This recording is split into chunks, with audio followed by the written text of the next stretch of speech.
अच्छा जी, अस्सलाम वालेकुम। ये इंस्टॉल करने के बाद अब जो है हम आगे मूव करते हैं डाटा विजुलाइजेशन की तरफ। हम सबसे पहले अपनी लाइब्रेरीज़ जो हैं उनको इंपोर्ट करवा लेते, जो हमने दो इंस्टॉल की हैं।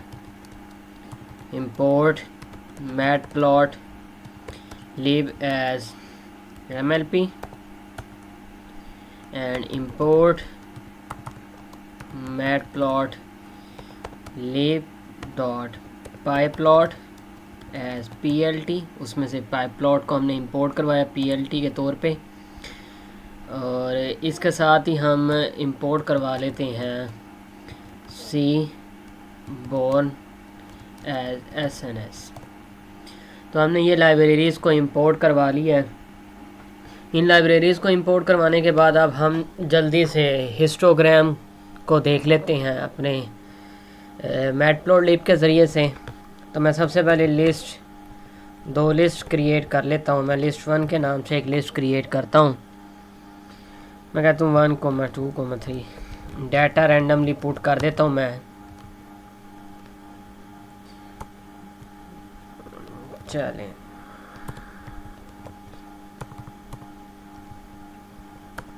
इसी तरह लिस्ट 2 मैं क्रिएट कर लेता हूँ।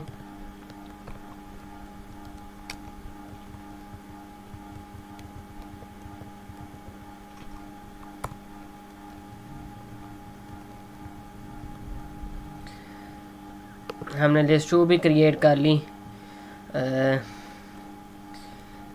इसको एग्जीक्यूट कर लेते हैं। एलियन लेंथ चेक कर लेते हैं, लिस्ट 1 की क्या है, 10 है।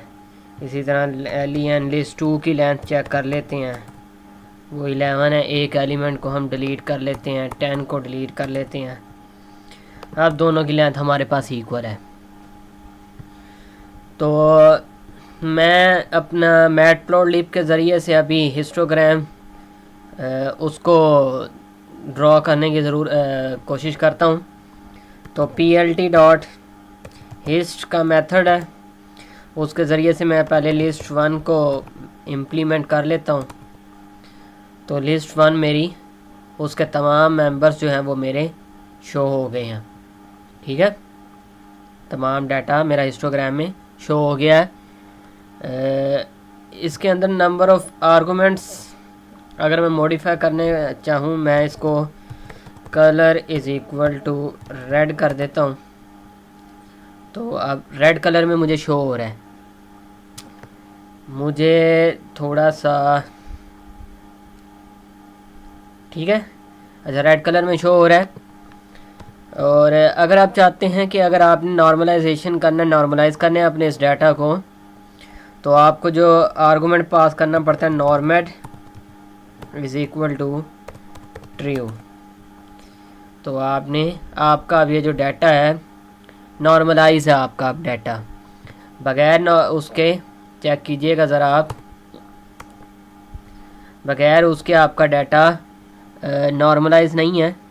ठीक है, अब जैसे ही मैं normal is equal to true करता हूँ तो अब डाटा आपका मोस्ट एक्यूरेट है, बिल्कुल नॉर्मलाइज डाटा आपने रिसीव कर लिया।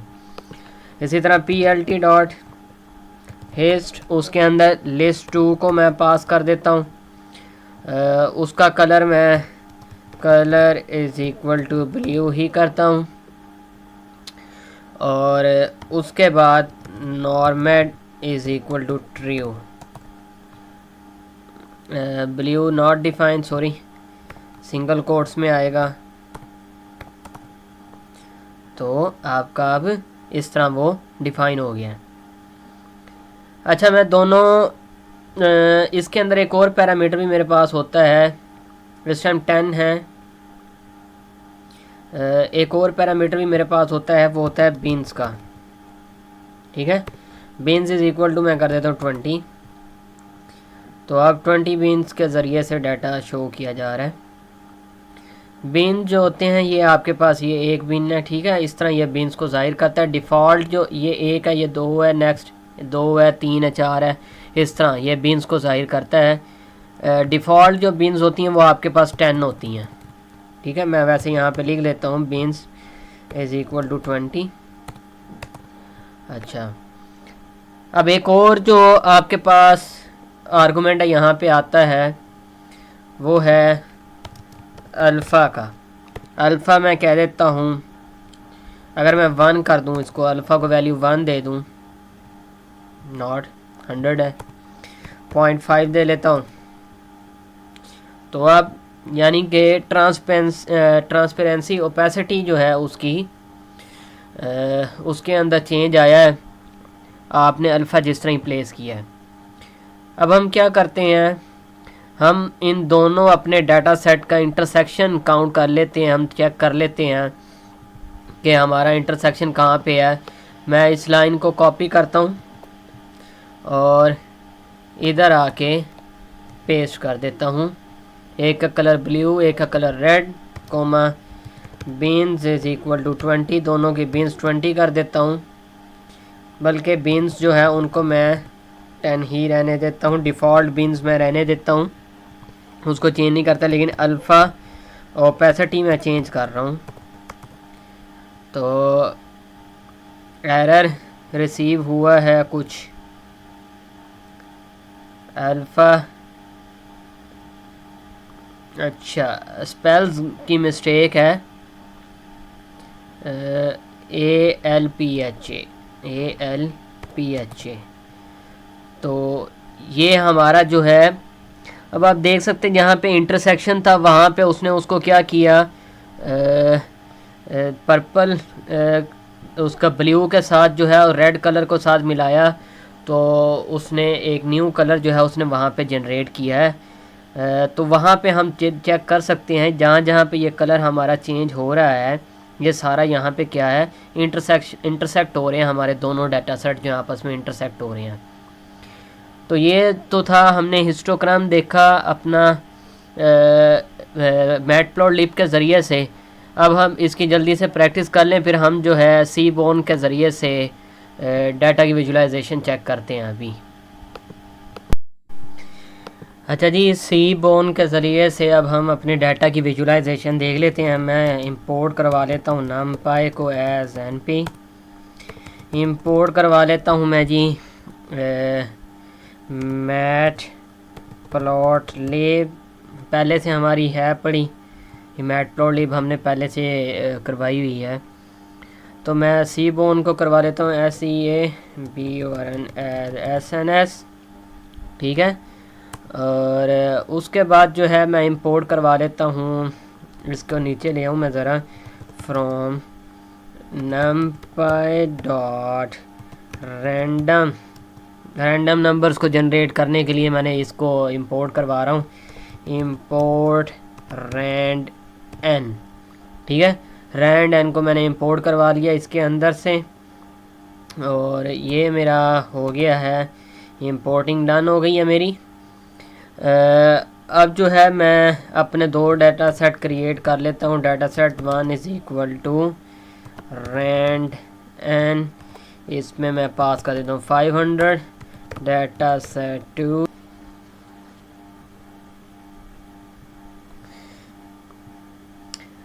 Shape of the output matrix, parameter जो है हमारे पास एक आर्गुमेंट जो है ये कंटेन करता है, if n is an integer each specify the size of the dimension. ठीक हो गया। तो जो मैंने आपको बताया था 500 मैंने बोला था, तो वो हमारे पास एक डायमेंशन का साइज़ जो है हमें बता रहा होता है, ठीक है। अच्छा खैर, इसके बाद जो है हम प्लॉट कर लेते हैं, जॉइंट प्लॉट को चेक करते हैं। हमारे पास SNS डॉट जॉइंट प्लॉट, मैं जॉइंट प्लॉट करने जा रहा हूँ। मैं दोनों अपने डाटा सेट को जिस तरह मैंने यहाँ पे किया, इसको यहाँ पे मैंने इसको मिक्स किया किस तरह, इस तरह अल्फ़ा वैल्यूज़ दोनों की जो है 0.5 की मैटप्लॉटलिब के अंदर, इसी तरह मैं यहाँ पे जॉइंट प्लॉट जो है उसको करने जा रहा हूँ। Data set 1 comma data set 2, तो जॉइंट प्लॉट जो है ये मेरा बन गया है, जहाँ पे मेरे पास डाटा सेट 1 जो है मेरे पास x एक्सिस के ऊपर है, और डाटा सेट 2 जो है मेरे पास y एक्सिस के ऊपर है। फिगर का साइज़ काफ़ी लेंथी है, तो मैं इसका जो है साइज़ उसको भी कंट्रोल कर सकता हूँ। साइज़ को कंट्रोल करने के लिए मैं लिखूँगा HEIG height is equal to, इसको मैं 5 कर लेता हूँ। तो अब इसका साइज़ एक्यूरेट है।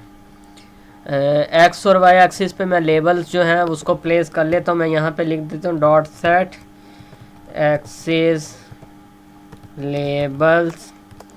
उसमें पहला आर्गुमेंट मैं एक्स एक्सिस को देता हूँ तो हमेशा तो data set A1 data set 1। और इसी तरह दूसरा आर्गुमेंट मेरे पास वाई एक्सिस का होता है डाटा सेट 2। यहाँ पे मैंने स्पेस दे दिया है। अब इसको मैंने प्रिंट किया है तो उसने डाटा सेट 2 मेरे पास वाई एक्सिस के ऊपर है और डाटा सेट 1 मेरे पास एक्स एक्सिस के ऊपर है। ये उसने मुझे जॉइंट दोनों डाटा सेट को ज्वाइन करके यहाँ पे डिस्प्ले करवा दिया है। अच्छा, अब मेरे पास काफ़ी सारे जॉइंट प्लॉट मेरे पास काफ़ी सारे एग्जिस्ट करते हैं एसएनएस के अंदर। मैं बारी बारी आपको दिखा देता हूँ। आपके पास स्कैटर भी होता है। आप जो है आप यहाँ पे लिखेंगे kind is equal to scatter, तो आपको स्कैटर डिस्प्ले करवा देगा। अगर आप यहाँ पे लिखेंगे काइंड इज़ इक्वल टू यहाँ पे लिख दें रेगुलर, ठीक है, तो आपको रेगुलर जो है डिस्प्ले करवा देगा। ठीक है, रिग्रेशन आपको वहाँ पे डिस्प्ले करवा देगा। तो उसने यहाँ पे उस लिहाज से डिस्प्ले करवा दिया।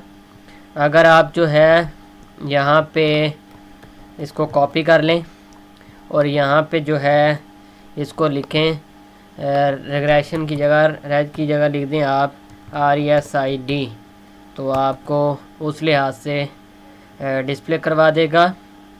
ठीक है, अगर आप यहाँ पे लिख दें मोस्ट प्रिसाइज, अगर आपने लेके आना है अपने इस डाटा सेट को, ये जो आपने सबसे ऊपर जो आपने देखा चेक किया, इस डाटा को मोस्ट प्रिसाइज जो है आपने फेच करना है, तो आपके पास हेक्स का टाइप होती है आपके पास, आप लिख दें हेक्स। ठीक है, तो आपके पास मोस्ट अप्रोप्रिएट यहाँ पे और अच्छे तरीके से शो हो गया। ठीक है, जहाँ पे ये ज़्यादा डार्क हैं इट मीन्स के वहाँ पे ये ज़्यादा जो है आपके इंटरसेक्ट हो रहे हैं। ये भी इंटरसेक्ट हो रहा है, ये भी इंटरसेक्ट हो रहा है, अदरवाइज़ नहीं हो रहे।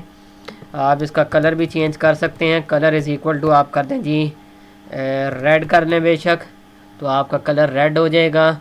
इसी तरह आप colour is equal to Indian red कर लें बेशक, तो इंडियन रेड हो जाएगा। आप colour is equal to orange कर लें। आप जो मर्ज़ी कलर उसको देंगे वो उसको उसमें आपको डिस्प्ले करवा देगा।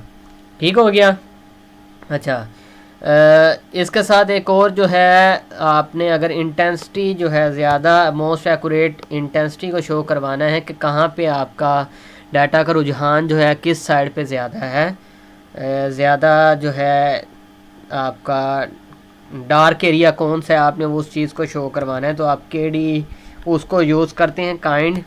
अब उसको आप प्रिंट करवाएंगे तो आपको उसने ये देखें आपको ज़्यादा इस तरह शो करवा दिया। सबसे सेंटर में हमारे पास जो है ज़्यादा वैल्यूज़ हमारे पास वहाँ पे एग्जिस्ट कर रही हैं। अगर आप इसको यहाँ पे कर लें कलर इज़ इक्वल टू आप कर लें यहाँ पे ऑरेंज कर लें आप, या फिर आप यहाँ पे येलो कर लें, येलो वहीं।